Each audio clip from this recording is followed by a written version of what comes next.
Hi, everyone. I hope people are tuning in. It's Andrea Strang from Gallery222 with Marybeth Kong. She is our showing artist.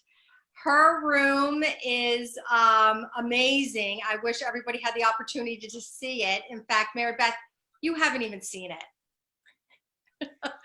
And at least in person, you've seen pictures. Yep. But this is her room. It is exquisite. Still life. They're all still life.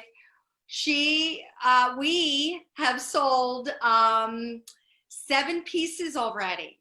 So 7 out. We have what, 8 left? Is that amazing? And I do want to do a shout out to my loyal clients. I am so over the moon with their response. So I want to acknowledge that, like that, it really touches my heart anytime I see a sale go through. So yeah, and you can also find the rest of her stuff online. So Gallery222Malvern.com. So Marybeth, were you thrilled with all these sales? Yes, very thrilled. And just hi everyone, and thank you so much for tuning in. Just especially during the current circumstances, it was very surprising and very encouraging and exciting to see all these sales. So thank you guys. Yeah, I know. I'm loving it. I'm loving it. So let's get to know Marybeth. So you, have a degree from liberal arts school, Covenant College. The bulk of your training, though, was this 4-year drawing and painting curriculum at Carlin Academy of the Fine Art. We know Neil. He did a group show along with you for Trust the Process. Randall Graham put it together. There's Neil. He's a phenomenal artist out in Kennett Square. He runs the Academy. What was your experience at the Academy? Working with Neil was a really wonderful experience. I feel super fortunate to have been able to work with him. He is just a great, fun person to be around, and he's also a great teacher as well as a great artist. Those are 2 skills that don't always go together, but he has both of them. And he just has a very rigorous, solid program, and I came out of there feeling like I can paint anything I put my mind to, which is a huge tool to have, and I definitely wouldn't be here without him. So. Oh, wow. So there's a picture of us all together, well, with Neil and Randy. And he also studied at the Carlin Academy, Randall Graham. He's a studio artist that we have upstairs, and he shows every year. And again, does very well. So in fact, I have to give him creds because he's the one who mentioned your name. And I was blown away by your work. I mean, phenomenal. So now I want to talk about like your process. So the first thing I feel with especially still life is the setup. I mean, the strength of the composition is everything. So can you give a little insight to maybe fellow artists that are out there listening? Oh, I should mention, type in questions if anyone's looking, and we'll get to your questions throughout the program. But I'm sorry, so go ahead with the setup process. Yeah, so like you said, the strength of a painting often comes largely from the work that goes in before you ever put paint on the canvas, right? Mm-hmm. So I think that's actually one of the hardest things of transitioning from an amateur artist like me, 12 years old, sitting in bed, drawing whatever I felt like, to a more professional or at least serious artist. There's that work in the beginning that I've actually grown to really enjoy. So oftentimes there will be some object or lighting or something that captures my imagination that I want to paint. And then there's this process that you go from that idea to coming up with the raw materials that you're working from to a well-designed still life. And so for example, like with these daffodils, I love the idea of being able to walk out in my backyard, pick some daffodils, throw them in a vase, and start painting. But that's not very realistic for how paintings actually work.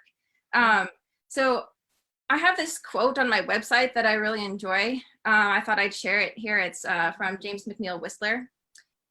He says, "Nature contains the elements in color and form of all pictures, as the keyboard contains the notes of all music.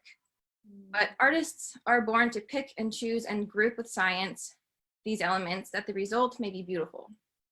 As the musician gathers his notes and forms his chords until he brings forth from chaos glorious harmony."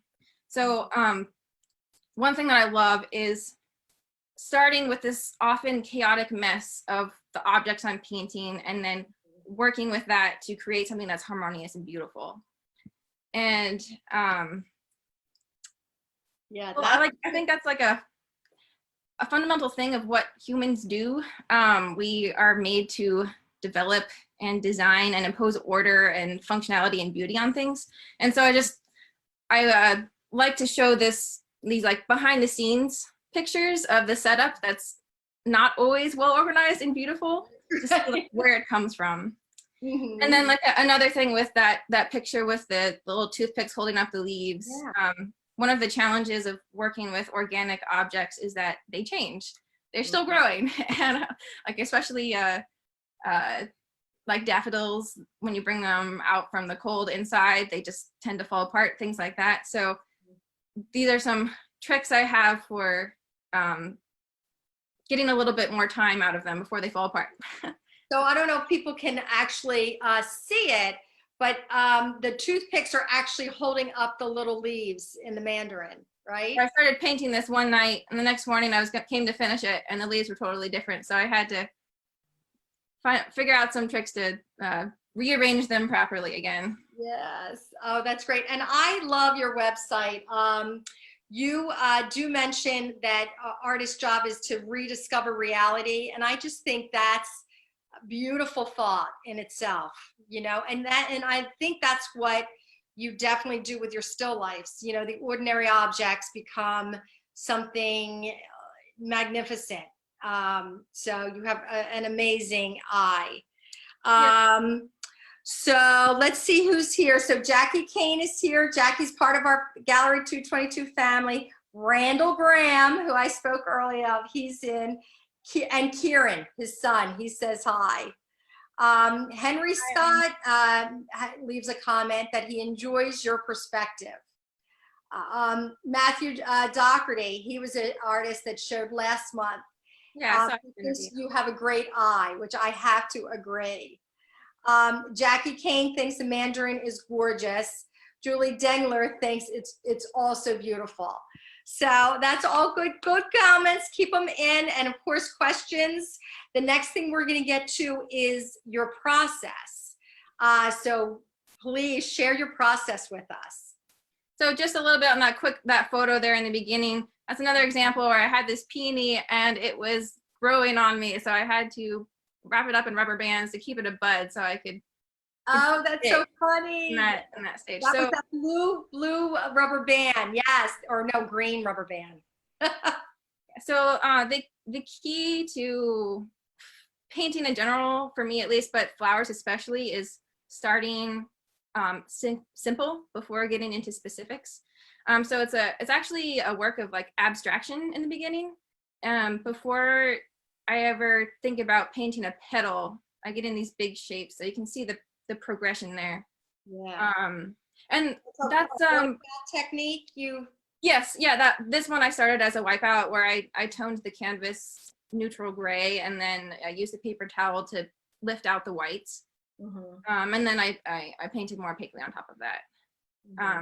But that simplification process is something that's really kind of exciting, especially about painting peonies, because there's so much information. It's overwhelming and chaotic, and I often start out like, how in the world am I going to be able to paint this thing?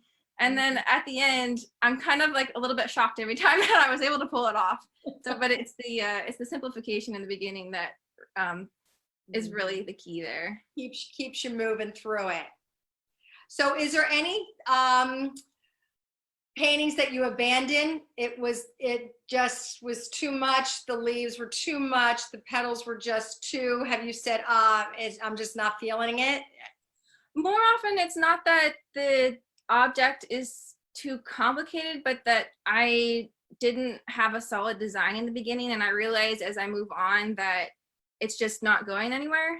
It's also hard though because there's often a stage in the middle of a painting for me where in the beginning I'm excited and it looks great, and then in the middle it's like, what am I doing? This looks terrible. And it's hard to know when to push through that and know that you're going to get a good result. And then also there are times where you need to, where it's best to abandon it, and it's hard to know when those are happening.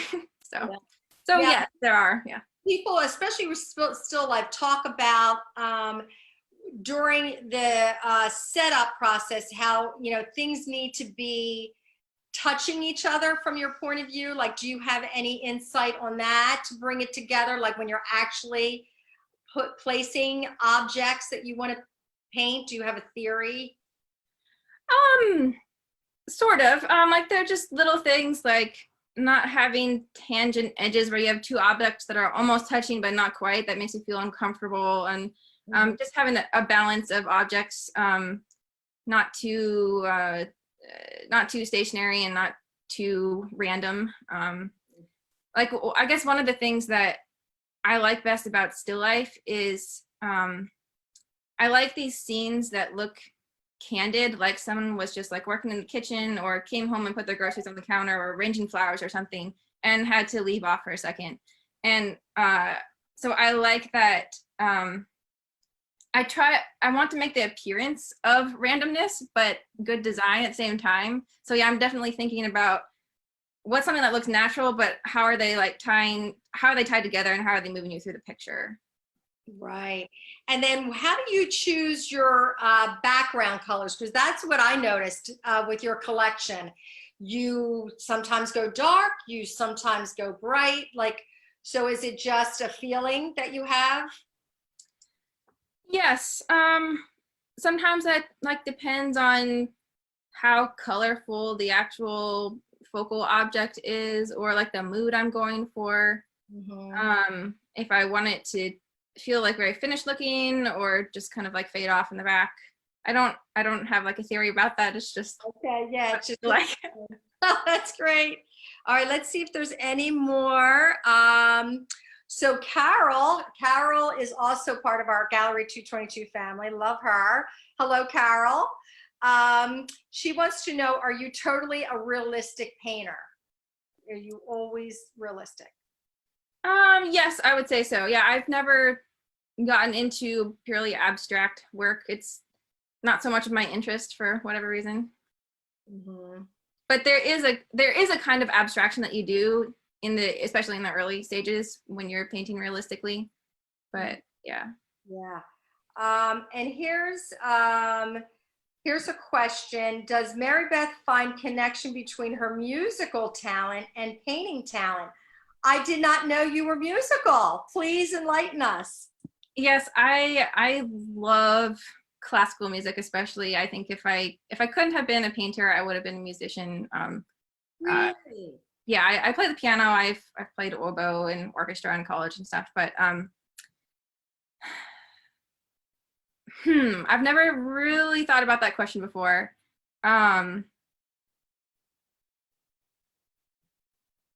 There's definitely like a sense of like when you're playing a piece, kind of like in the quote I mentioned, you have to have this line of music to make it cohesive. So there's like this, I guess there's like a similar balance between like parts and like the cohesive whole that's similar to painting. I'd have to think about that more. I wish I could think about that a little bit more and then respond. That was a good explanation. I feel even your eye, like you're very classical in your paintings, your choice of what you want to paint and how you deliver it. So the fact that you love classical music doesn't surprise me. So I definitely see that parallel. One thing that I really like about classical music is it makes a really nice break from painting, because it's like a different form of creativity. When I'm painting, it's all coming from me, and sometimes that's a lot of effort. And then with music, you're working with something that someone else already created and being creative with it, and that's like a different kind of creativity that I really enjoy also. Yeah. Oh, that's fabulous. That's amazing. Marianne Riker says hi. So hello, Marianne. So yeah, so we are just really going to scroll through some of the unsold work because they are little treasures. So I want everybody to have a really good look. And again, if you're not familiar with Gallery222, our website is super easy to use. It's literally 2 clicks and you can put it in your cart. The one thing we should mention, with Marybeth and I had talked before about, is once you're on the second click it on again, and it actually gives you the true well, it says the dimensions, but it gives you the photo of the actual dimensions. So if you want to see it, I mean, your work is mostly 11 by 14 in that size, but if you want to see it in another screen, double click once you're in there. But again, it sounds complicated, but it's very easy to use. I just want everybody to know that. So yeah, so that's it. So that was a double click. So once you see it where you can add it to the cart, click it one more time, and then you'll see the actual painting and its size, dimensional. So so yeah, so this was great. I'm trying to think if well, we should mention you teach. So you're out of Princeton, New Jersey. So if anyone's watching that's in that area and wants to take lessons, definitely hit Marybeth up. You can contact Gallery222 and I will give you her information. The one thing I thought was very intriguing about your background is your scholarship that you won at the Florence Academy of Art. You're the first person I've come across that had that opportunity. What did that layer your work in any special way? Yeah, so I got that the summer before I went to college, and it was a huge surprise and amazing experience. Just being able to just live in Florence. There's this richness and sense of legacy and history that's just amazing to be there. Just to be able to the Brancacci Chapel with Masaccio's paintings in it. It was just crazy to be there and be looking at those paintings and sketching from them, and know that Michelangelo stood in the same spot and sketched from them too. And then and then working with the Florence Academy, that was mostly figure. I also like people and figurative work, and that definitely helped me grow in figurative work. And having the community of students who won those scholarships, I think there were 7 of us. It was just a really unique experience to be spending that time with them and the teachers there. And it was wonderful. That's great. Wow, what a great opportunity. Congratulations for that. Oh, Eliza Off is on too. She said beautiful work. Everyone, well, obviously the sales reflect that. Everyone loves your work. You're such a great talent. So thank you for signing on with us at Gallery222 to show your work this month. Loved having you. And again, the show goes on to May 9th. We are doing this whole thing virtually. So you buy online and then we'll ship it, or I'll deliver it, gloved, safely, no contact delivery. And then next week, get my months and weeks all confused. Next week is Eliza Off, and she'll be talking with us for our next virtual table talk, 2:00 Wednesday, May 6th. So this was great. Thank you so much, Marybeth. I hope you enjoyed it. Thank you, Andrea and Sarah too, and thank you everyone for listening. All right, we're signing off. We'll see ya.